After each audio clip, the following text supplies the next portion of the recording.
Hello everyone, I'm Alex here. Today's video, I'm going to touch on property loan. That is one of the key components when you're buying a property. So I'm going to share two examples to show you how does the loan differences help you in terms of your property purchase. So why is it so important to understand property loan?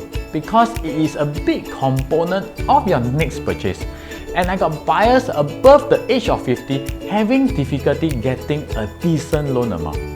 Before we move into the example, we need to first understand how TDSR works. So TDSR, there's three main components. First, the age of the buyer, which will determine the loan tenure. Second, the income of the buyer. And third, the interest rate that's fixed at 3.5%. So out of these three components, there's one that's changeable, which is the loan tenure.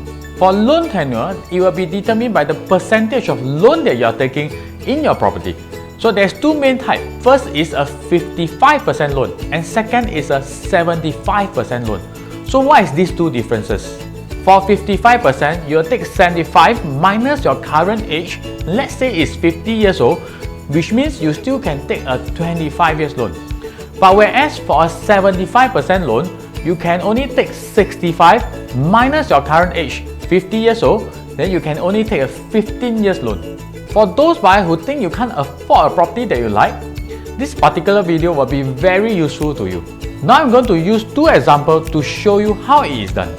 The first example I want to go through is based on a purchase price of $1.45 million and an income of $6,000 and a buyer at the age of 45 years old.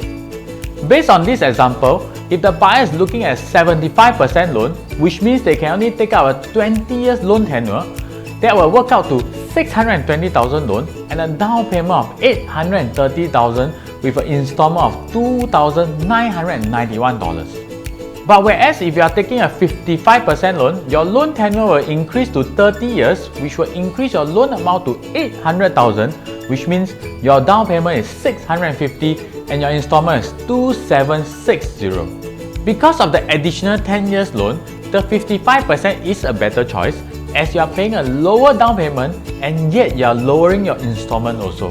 The only setback is that you got to pay an additional 10 years. Second example, I'm going to use a purchase price of $2.25 million with an income of $12,000 and an age of 55 years old.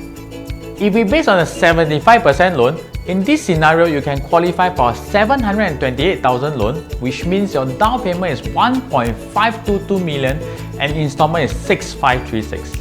Whereas for a 55% loan, your loan can go up to $1.237 million, and which means your down payment will be $1.013 million and your installment is $5,983. Based on these two examples, you only show one thing. There's still ways to finance your dream home even if you are getting older. So if you want to find out more, feel free to contact me and I'll see you soon.